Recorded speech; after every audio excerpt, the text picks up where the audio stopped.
Welcome to The Critique. So today we're looking at a submission that's basically a political counterpunch. It's a video commentary on that Green New Deal animation. You know, the one narrated by AOC?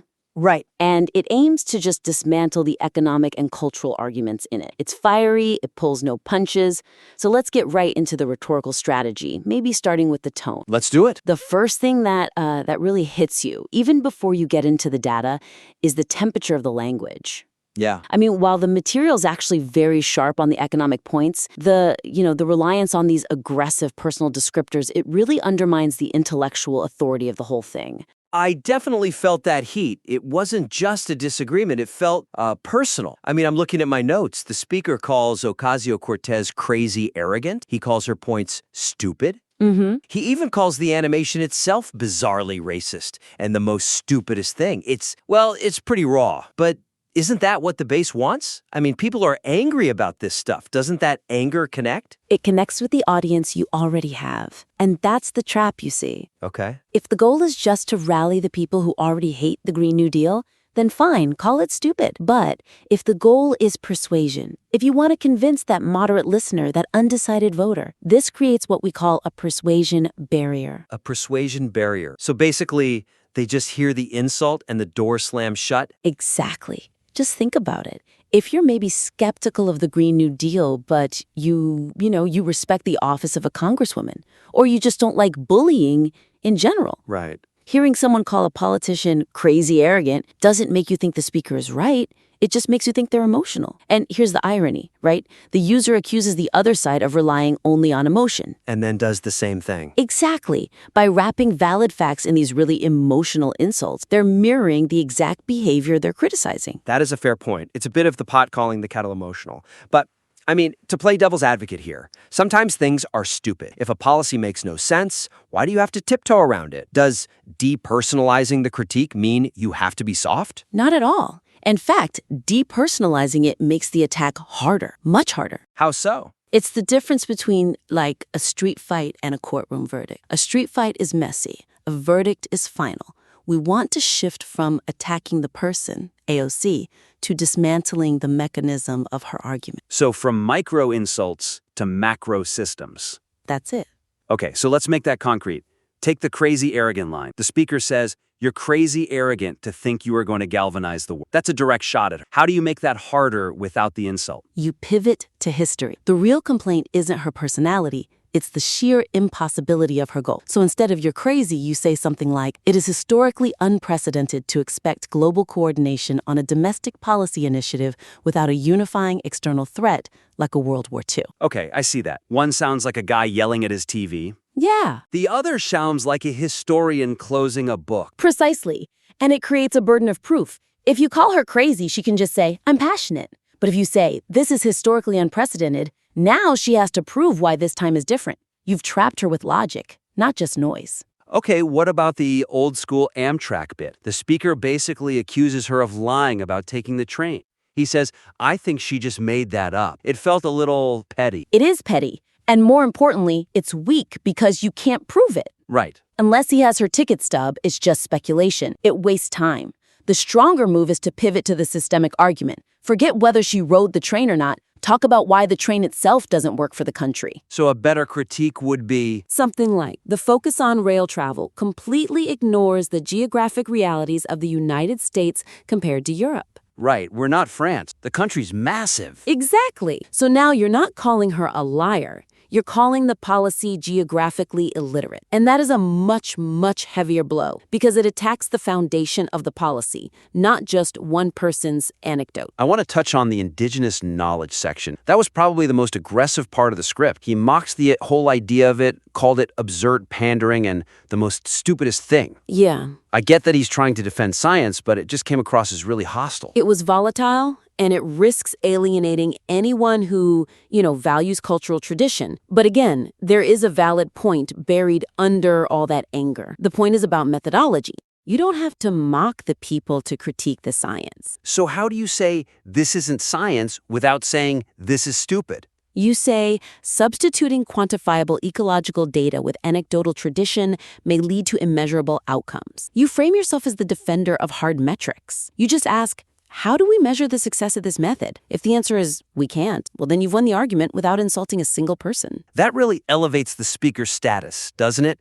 You go from being the angry guy to the data guy. And that status is crucial because the next section of the piece deals with something really sensitive: culture and representation. Right, the you can't be what you can't see part. This is where he argues against the idea that you need role models who look like. It's a key theme in the material, this clash of cultural values. But the rebuttal here, it feels weak because it's so anecdotal. The speaker just says, I've literally never heard that said about the phrase, you can't be what you can't see. Yeah, that stuck out to me too. It's a pretty common phrase. To say I haven't heard it makes him sound, well, kind of out of the loop. Exactly. It's a logical fallacy, right? I don't know this, therefore it doesn't exist. It just risks making the speaker seem isolated from the mainstream cultural conversation, which then weakens his authority when he tries to make his bigger point about universal values. So how do you fix that? Do you just have to pretend you have heard it? No. You use the steel man technique. The steel man? Is that the opposite of a straw man? It is, yeah. In a straw man argument, you build up a weak version of your opponent's point just so you can knock it down. In a steel man, you acknowledge the strongest version of their argument before you dismantle it. But isn't that risky? I mean, if I admit they have a strong point, don't I look like I'm agreeing with them? Not if you pivot right away. It actually makes you look more confident. You say, okay, I get it. You acknowledge that for a lot of people, representation does validate their existence. You grant them that premise. Then you pivot to the stronger counter, that universal values transcend race. Okay, so how does that apply to the Bruce Lee example? I actually liked that part. He says black kids loved Bruce Lee, so obviously your hero doesn't have to look like. It's a great example, but it was framed too loosely. He just says, kids like kung fu. It feels a little trivial. Yeah. To steel man this, he needs to elevate. He should frame it as proof that competence creates connection. The argument shouldn't just be kids like movies. It should be competence is the universal language. Bruce Lee didn't need to be black to inspire black audiences because excellence transcends racial boundaries. Ooh, I like that. Competence is the universal language. That sounds like a philosophy, not just the movie review. It turns a pop culture reference into a statement on meritocracy, and that's much harder to argue against. What about the section where he talks about white leaders? He basically just says, look, the U.S. is mostly white, so most leaders will be white. Deal with it. It felt a bit blunt. It was blunt, and it allows the opponent to paint him as exclusionary. A better way to do that is to just flip the logic. Argue that limiting role models to one's own demographic artificially shrinks the pool of available mentors for young people. That's smart. So instead of sounding like you're defending the status quo, you're saying, why are you restricting who kids can look up to? Exactly. You frame their argument as the one that's actually harmful to the child because it cuts them off from, 70% of potential mentors? You seize the moral high ground. You become the person fighting for more access, not less. That's a sophisticated turn. It really does come back to that micro versus macro theme. Stop talking about my experience and start talking about human potential. Correct. And speaking of moving from the person to the system, let's look at the hypocrisy section. The speaker spends a lot of time on AOC flying in jets and using cars. The classic gotcha, the rules for thee but not for me. He's pointing out she isn't living by her own rule. He is. But here's the problem with the hypocrisy argument. It's low yield. It makes you feel good to point it out, but it doesn't actually kill the policy. If you say, you flew on a jet, she can just say, I live in the world as it is, and I have to fly to Washington to fight for the planet. Right. It attacks the messenger, but the message survives. She's a flawed vessel, but the Green New Deal could still be necessary. So how do you sharpen? Because it is annoying when they fly private. It is annoying, but we want to turn that annoyance into a real argument. We need to elevate the hypocrisy argument to a demonstration of inescapable utility. Inescapable utility. Break that down for me. You use her behavior not as a moral failing, but as a data point. You argue the fact that even the policy's loudest advocate cannot perform her duties without air travel demonstrates that current green alternatives are not yet scalable or viable for high-output work. Wow, that nails it. It's not you're a bad person. It's your solution is technically impossible. Exactly. It proves the technology isn't ready. If the people who want to save the world can't stop using jet fuel, then jet fuel is, clearly indispensable. It shifts the entire debate from morality to utility. And that connects really well to the Tesla point he makes later. He mentions that people buy Teslas because they want to, not because they were forced to. Yes, use that. You contrast the transition to electric cars, which is driven by consumer desire and efficiency, with the forced sacrifice demanded by the Green New Deal. The argument becomes, we solve these problems with better products, not through deprivation. And he also touches on the elitism, right? The idea that the elites think they're special. He does. But again, just reframe it. Instead of rules don't apply to them, you frame it as, the proposed policies are so restrictive that they are functionally impossible for anyone to follow, while maintaining a modern standard of living, including the legislators themselves. It universalizes the problem. It's not just about corrupt politicians. It's about a broken policy that breaks anyone who tries to live by it. That's a much heavier hit. It attacks the legislation, not the legislator. And this brings us to the final major section, which is all about the scientific and environmental claims. The climate change section. This felt like a bit of a mixed bag to me. He talks about Hurricane Maria, which he corrects to Hurricane Mejia for some reason. Right. And the whole 12-year timeline. This section, it really suffers from a lack of focus. The critique oscillates between denying the problem exists and then debating the economic solution. It creates a very confused stance on scientific authority. I felt that tension. On one hand, he's citing historical data, no increase in hurricane intensity for 150 years. That's a specific claim. But then he calls the whole movement emotional nonsense and fearmonger. It felt like he was debating the science and the rhetoric at the same time. And that's the weakness. By mixing specific scientific claims with these broad generalizations like it's all emotional, the speaker risks diluting his best points. If you say it's all fake and then the poor are getting richer under capitalism in the next, the audience might just dismiss your economic data because they think you're just a science denier. So you have to pick a lane. Can't you argue both? You can, but it's dangerous. It's the kitchen sink approach. It's better to establish a clear lens. I would suggest something like an economic humanism lens. Economic humanism. I like the sound of that. What does it look like in practice? It means you acknowledge the environmental concern, or at least the possibility of it, but you argue that economic prosperity is the only proven method of surviving. You don't have to debate whether the ocean is rising. You just argue that rich countries build dikes and poor countries drown. So the solution is wealth, not regulation. Correct. Look at the 12 years to cut emissions claim. He dismisses it as speculation. A stronger, more concrete argument would be to focus entirely on the opportunity cost. You argue, diverting all these resources to unproven mitigation strategies prevents investment in adaptation technologies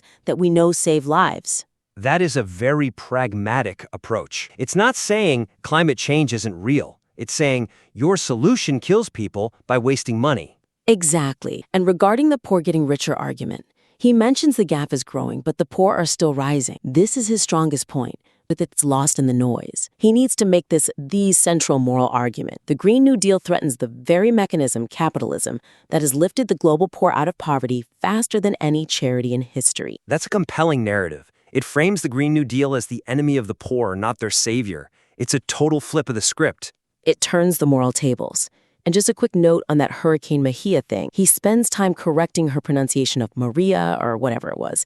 It just felt petty and it distracted from the main point. Yeah, it felt like a weird detour. Like, who cares what the name is? Look at the wind speed. Exactly. Discipline is key. He should avoid that entirely and just focus on the data. Attributing specific weather events to general climate trends is scientifically unsound.